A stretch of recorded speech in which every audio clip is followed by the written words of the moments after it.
ਤੇ ਵਿਆਹ ਤੋਂ ਜਿਹੜੇ ਉਸ ਨਾਲੇ ਦੇ ਨਾਲ ਰਹਿਣ ਵਾਲੇ ਸੀ ਉਹਨਾਂ ਨੂੰ ਫਿਰ ਵਿਹਾੜੀ ਕਹਿਣ ਲੱਗਿਆ। ਇਸ ਵਿਹਾੜੀ ਤੋਂ ਇਲਾਕਾ ਨਾਂ ਦਾ ਇਸ ਇਲਾਕੇ ਦਾ ਨਾਮ ਬਣਿਆ ਵਿਹਾੜੀ। ਤੇ ਸਰਕਾਰ ਨੂੰ ਮੇਰੀ ਇਹ ਅਪੀਲ ਵੇ ਕਿ ਜੇ ਤੁਸੀਂ ਸਾਰੇ ਪੰਜਾਬ ਨੂੰ ਸੰਵਾਰਨਾ ਵੇ ਤੇ ਤੁਸੀਂ ਜਨੂਬੀ ਪੰਜਾਬ ਵੱਲ ਵੀ ਨਜ਼ਰਸਾਨੀ ਕਰੋ ਆਪਣੀ। अस्सलाम वालेकुम जी, ਤੁਸੀਂ ਵੇਖ ਰਹੇ ਹੋ ਲਹਿੰਦਾ ਪੰਜਾਬ ਤੇ ਮੈਂ ਹਾਂ ਤੁਹਾਡਾ ਆਪਣਾ ਹੋਸਟ ਅਲੀਹਸਨ ਬਲੋਚ। ਅੱਜ ਆਪਾਂ ਜਿਹੜੇ ਧਰਤੀ ਦੀ ਜਿਹੜੇ ਸ਼ਹਿਰ ਦੇ ਜਿਹੜੇ ਇਲਾਕੇ ਦੀ ਗੱਲ ਕਰਨ ਲੱਗੇ ਆ ਉਹ ਹੈ ਮੇਰਾ ਇਲਾਕਾ ਵਿਹਾੜੀ। ਵਿਹਾੜੀ ਮੁਲਤਾਨ ਤੋਂ 100 ਕਿਲੋਮੀਟਰ ਦੂਰ ਤੇ ਬੁਰੇਆਲਾ ਤੋਂ ਤਕਰੀਬਨ 35 ਕਿਲੋਮੀਟਰ ਦੂਰ ਹੈ। ਇਹ ਜ਼ਿਲ੍ਹਾ ਦੋ ਦਰਿਆਵਾਂ ਦਾ ਬਿਆਸ ਤੇ ਸਤਲੁਜ ਦੇ ਕਿਨਾਰੇ ਵਾਕਿਆ ਹੋਵੇ। ਦਰਿਆ ਇਸ ਜ਼ਿਲ੍ਹੇ ਦਾ ਇਲਾਕਾ ਜਿਹੜਾ ਹੈ ਉਹ ਦਰਿਆ ਸਤਲੁਜ ਦੇ ਦਾएं ਤੇ ਦਰਿਆ ਬਿਆਸ ਦੇ ਬਾएं ਤਰਫ ਹੈ ਤੇ ਇਹਨੂੰ ਨੀਲੀ ਬਾਰ ਵੀ ਕਿਹਾ ਜਾਂਦਾ ਹੈ। ਇਸ ਜ਼ਿਲ੍ਹੇ ਦੀ ਹਦੂਦ ਜਨੂਬ ਦੀ ਤਰਫੋਂ ਜ਼ਿਲ੍ਹਾ ਬਹਾਵਲਪੁਰ ਨਾਲ ਤੇ ਬਹਾਵਲ ਨਗਰ ਨਾਲ ਮਿਲਦੀਆਂ ਨੇ, ਜਦਕਿ ਮਾਜ਼ੀ 'ਚ ਕਦੀਮ ਹਜ਼ਾਰਾਂ ਸਾਲ ਪਹਿਲਾਂ ਇਸ ਇਲਾਕੇ ਛੋਟੀ ਬਸਤੀਆਂ ਆਬਾਦ ਸਨ। ਇਹ ਤਾਰੀਖੀ ਰਿਆਸਤ ਜਿਹੜੀ ਹੈ ਮਲੋਹਾ ਦਾ ਹਿੱਸਾ ਸੀ। ਇਸ ਜ਼ਮਾਨੇ ਵਿੱਚ ਦਰਿਆ ਬਿਆਸ ਆਪਣੀ ਪੂਰੀ ਰਵਾਨੀ ਨਾਲ ਵਹਿੰਦਾ ਹੁੰਦਾ ਸੀ ਤੇ 1985 'ਚ ਜਦੋਂ ਦਰਿਆ ਬਿਆਸ ਸੁੱਕਣ ਲੱਗਿਆ ਤੇ ਇਹਦੇ ਨਾਲ ਵਸਣ ਵਾਲੀਆਂ ਤਮਾਮ ਬਸਤੀਆਂ ਜਿਹੜੀਆਂ ਛੋਟੀਆਂ ਸੀ, ਕਸਬੇ ਸੀ, ਇਲਾਕੇ ਸੀ, ਭੈਣੀਆਂ ਸੀ, ਸਾਰੇ ਕੁਝ ਵਹਿ ਗਈਆਂ, ਖਤਮ ਹੋ ਗਏ। ਚੱਕ ਚਕੂਕ ਸਭ ਕੁਝ ਵਹਿ ਗਿਆ, ਨਾਲ ਹੀ ਸੁੱਕ ਗਏ। ਤੇ ਉਸ ਤੋਂ ਬਾਅਦ ਜਦੋਂ ਦੂਸਰੀ ਇਲਾਕੇ ਆਏ, ਦੂਸਰੇ ਉਹਨਾਂ ਦੇ ਉੱਤੇ ਟੇਲੇ ਬਣ ਗਏ ਉਹਨਾਂ ਦੇ ਬਸਤੀਆਂ ਦੇ। ਤੇ ਉਸ ਤੋਂ ਬਾਅਦ ਜਦੋਂ ਨਹਿਰਾਂ ਨਿਕਲੀਆਂ, ਉਹ ਨਹਿਰਾਂ ਨੂੰ ਟੇਲਿਆਂ ਨੂੰ ਬਰਾਬਰ ਹਮਵਾਰ ਕਰ ਦਿੱਤਾ ਗਿਆ ਤੇ ਉਹਨਾਂ ਟੇਲਿਆਂ ਦੇ ਨਾਲ ਉਹਨਾਂ ਬਸਤੀਆਂ ਦੀ ਵੀ ਸਾਰੀ ਤਾਰੀਖ ਜਿਹੜੀ ਹੈ ਖਤਮ ਹੋ ਗਈ।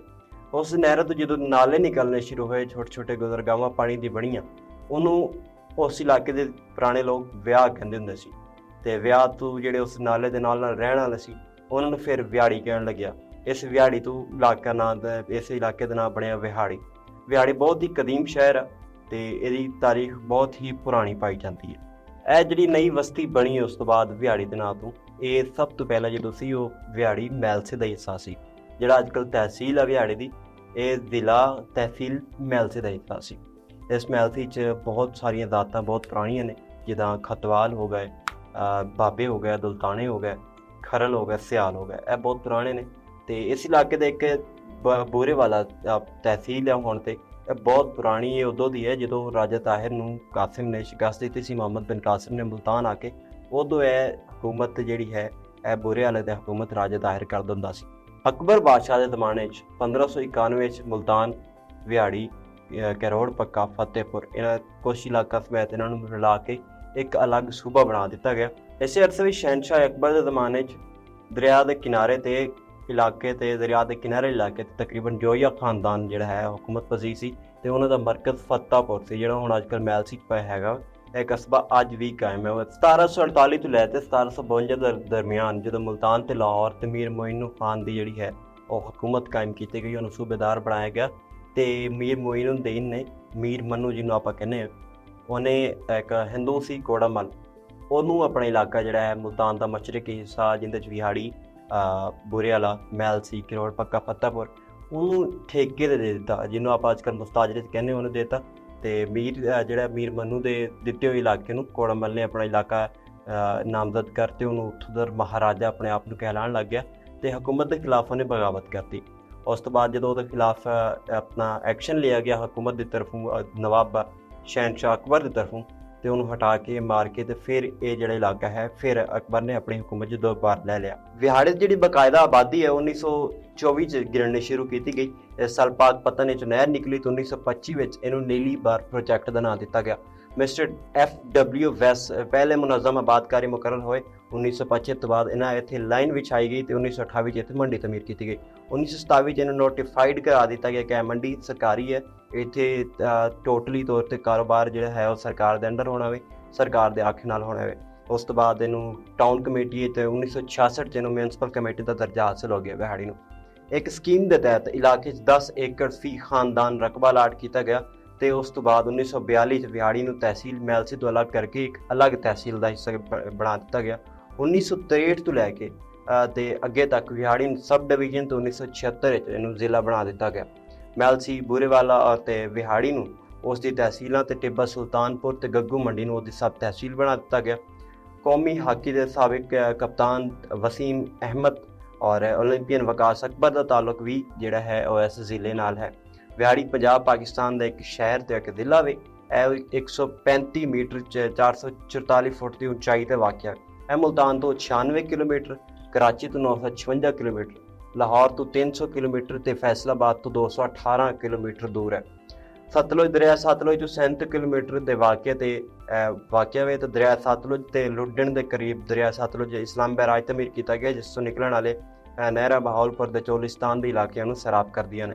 ਵਿਹਾੜੀ ਮੁਲਤਾਨ ਤੋਂ ਲਾਹੌਰ ਜਾਣੇ ਵਾਲੇ ਮਤਬਾਦਲ रूट ਤੇ वाक़या है, जबकि पहला रस्ता बदरिया कौमी इशारा ਜਿਹੜਾ ਹੈ ਉਹ ਮੋਟਰਵੇ ਨੰਬਰ 5 ਹੈ ਤੇ ਇਹ ਦੋਨਾਂ ਇਸ਼ਾਰਾ ਇੱਕ ਦੂਸਰੇ ਤੋਂ ਤਕਰੀਬਨ 300 ਮੀਲ ਦੂਰ ਨੇ, ਇੱਕ ਦੂਸਰੇ ਤੋਂ ਮਤਵਾਜ਼ਿਲ ਲਾਹੌਰ ਪਹੁੰਚਦੀਆਂ ਨੇ। ਵਿਹਾੜੇ ਦੇ ਤਕਰੀਬਨ तमाम ਇਲਾਕੇ ਜਿਹੜੀ ਹੈ ਪੰਜਾਬੀ ਬੋਲੀ ਜਾਂਦੀ ਹੈ। ਸਰਾਇਕੀ ਜਾਂ ਮੁਲਤਾਨੀ ਲਹਿਜੇ ਦੀ ਪੰਜਾਬੀ ਤਹਿਸੀਲ ਮੈਲਸੇ ਦੇ ਕੁਝ ਇਲਾਕਿਆਂ 'ਚ ਬੋਲੀ ਜਾਂਦੀ ਹੈ। ਜ਼ਿਲ੍ਹਾ ਦੀ ਕੁੱਲ ਆਬਾਦੀ ਦਾ 11% ਹਿੱਸਾ ਪੰਜਾਬੀ ਤੇ ਸਰਾਇਕੀ ਬੋਲਦੇ ਨੇ, ਜਦਕਿ ਬਾਕੀ 6% ਜਿਹੜੇ ਹੈਗੇ ਨੇ ਉਹ ਦੀਗਰ ਜ਼ਬਾਨਾਂ ਜਿੱਦਾਂ ਪਸ਼ਤੋ ਹੋ ਗਈ, ਉਰਦੂ ਹੋ ਗਈ, ਉਹ ਬੋਲਦੇ ਨੇ। ਜਦਕਿ ਹਾਲਾਂਕਿ ਉਰਦੂ ਕਿਉਂਕਿ ਸਰਕਾਰੀ ਜ਼ਬਾਨ ਹੈ ਤਾਂ ਅਕਸਰ ਹੈ ਜਿਹੜੀ ਹੈ ਉਹ ਟੋਟਲੀ ਵਿਹਾੜੀ 'ਚ ਵੀ ਬੋਲੀ ਤੇ ਸੁਣੀ ਜਾਂਦੀ ਹੈ। ਵਿਹਾੜੀ ਇੱਕ ਜ਼ਰਾਈ ਇਲਾਕਾ ਹੈ ਤੇ ਇਹਨੂੰ ਕਪਾਸ ਦਾ ਸ਼ਹਿਰ ਜਾਂ ਸਿਟੀ ਆਫ ਕਾਟਨ ਵੀ ਕਿਹਾ ਜਾਂਦਾ ਹੈ। ਵਿਹਾੜੀ ਦੇ ਚੈਂਬਰ ਆਫ ਕਾਮਰਸ ਇੰਡਸਟਰੀ ਦੀ ਬੁਨਿਆਦ ਜਿਹੜੀ ਹੈ ਉਹ 26 ਅਪ੍ਰੈਲ 2013 ਨੂੰ ਰੱਖੀ ਗਈ ਸੀ ਤੇ ਇਸ ਦੇ ਪਹਿਲੇ ਸਦਰ ਹਾਫਿਜ਼ ਮਹਿਮੂਦ ਅਹਿਮਦ ਸ਼ਾਦ ਸਨ। ਵਿਹਾੜੀ ਦੇ ਤੁਸੀਂ ਤਾਰੀਖ ਜਾਣ ਚੁੱਕੇ ਹੋ ਤੇ ਅਗਰ ਆਪਾਂ ਹੁਣ ਗੱਲ ਕਰੀਏ ਵਿਹਾੜੀ ਦੇ ਮਸਲਿਆਂ ਦੀ ਤੇ ਸਭ ਤੋਂ ਵੱਡਾ ਮਸਲਾ ਜਿਹੜਾ ਹੈ ਵਿਹਾੜੀ ਦਾ ਉਹ ਤਾਲੀਮ ਦਾ ਹੈ, ਕਿਉਂਕਿ ਉੱਥੇ ਸਕੂਲ ਦਾ ਮਿਆਰ ਉਹ ਨਹੀਂ ਹੈ, ਉੱਥੇ ਕਾਲਜਸ ਦਾ ਮਿਆਰ ਉਹ ਨਹੀਂ ਹੈ ਕਿ ਜਿੱਥੇ ਆਪਾਂ ਇੱਕ ਅੱਛੀ ਤਾਲੀਮ ਤੇ ਅੱਛਾ ਮਾਹੌਲ ਆਪਾਂ ਨੂੰ ਮਯਸਰ ਆ ਸਕਦਾ ਵੇ। ਅਗਰ ਆਪਾਂ ਵਿਹਾੜੀ ਦੇ ਕਸਬੇ ਛੋਟੇ ਜਿੱਥੇ ਮੇਰਾ ਤਾਲੁਕ ਹੈ, ਜਿੱਥੇ ਮੈਂ ਰਹਿੰਦਾ ਵੇ, ਉਹਦੀ ਗੱਲ ਕਰੀ ਕਰਮਪੁਰ ਦੀ ਗੱਲ ਕਰੀਏ ਤਾਂ ਉੱਥੇ ਸਿਰਫ ਸਰਕਾਰੀ ਸਕੂਲ ਇੱਕ ਹੀ ਹੈ ਕੁੜੀਆਂ ਦਾ, ਉਹ ਵੀ 8 ਤੱਕ ਹੈ। ਉੱਥੇ ਉਸ ਤੋਂ ਜ਼ਿਆਦਾ ਕੁੜੀਆਂ ਨੂੰ ਅਗਰ ਤਾਲੀਮ ਹਾਸਿਲ ਕਰਨੀ ਹੈ, ਅਗਰ ਉਹਨਾਂ ਨੇ ਮੈਟ੍ਰਿਕ ਕਰਨੀ ਹੈ ਜਾਂ ਇੰਟਰ ਕਰਨੀ ਹੈ ਤਾਂ ਉਹਨਾਂ ਨੂੰ ਵਿਹਾੜੀ ਤੋਂ ਬਾਹਰ ਜਾਣਾ ਪੈਂਦਾ ਵੇ, ਬੂਰੇ ਵਾਲੇ ਜਾਣਾ ਪੈਂਦਾ ਜਾਂ ਮੁਲਤਾਨ ਦਾ ਰੁੱਖ ਕਰਨਾ ਪੈਂਦਾ ਵੇ। ਦੂਜਾ ਵੱਡਾ ਮਸਲਾ ਜਿਹੜਾ ਹੈ ਉਹ ਰੂਟ ਦਾ ਵੇ।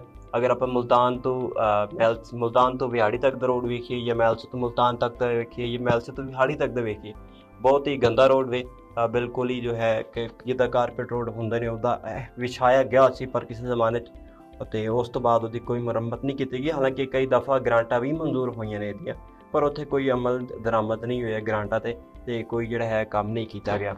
ਵਿਹਾੜੀ ਦੀ ਆਪਾਂ ਜਿਹੜੀ ਹੈ ਦੂਸਰੀ ਕਿਸਾਨਾਂ ਦੇ ਬਾਰੇ ਗੱਲ ਕਰੀਏ, ਜ਼ਰਈ ਗੱਲ ਕਰੀਏ ਤਾਂ ਉਸ ਤੋਂ ਬਾਅਦ ਇਹਦੇ ਤੋਂ ਤੁਹਾਨੂੰ ਸਾਰਿਆਂ ਨੂੰ ਪਤਾ ਹੈ ਕਿ ਮਹਿੰਗਾਈ ਹੋਈ ਹੈ ਤੇ ਕਿਸਾਨਾਂ ਨੂੰ ਜਿਹੜਾ ਪਾਣੀ ਹੈ ਉਹ ਬਹੁਤ ਮਹਿੰਗਾ ਮਿਲ ਰਿਹਾ ਵੇ। ਜ਼ਰਾਤ ਬਹੁਤ ਹੀ ਜਿਹੜਾ ਵਿਹਾੜੀ ਨੂੰ ਆਪਾਂ ਸਿਟੀ ਆਫ ਕਾਟਨ ਕਹਿੰਦੇ ਹੁੰਦੇ ਸੀ, ਜਿੱਥੇ ਆਪਾਂ ਵਿਹਾੜੀ ਨੂੰ ਕਪਾਹ ਦਾ ਸ਼ਹਿਰ ਕਹਿੰਦੇ ਹੁੰਦੇ ਸੀ, ਉਹ ਕਪਾਹ ਉੱਥੇ ਅੱਜ ਕੱਲ੍ਹ ਬਿਲਕੁਲ ਹੀ ਨਾਪੈਦ ਹੋ ਚੁੱਕੀ ਹੋਈ ਹੈ।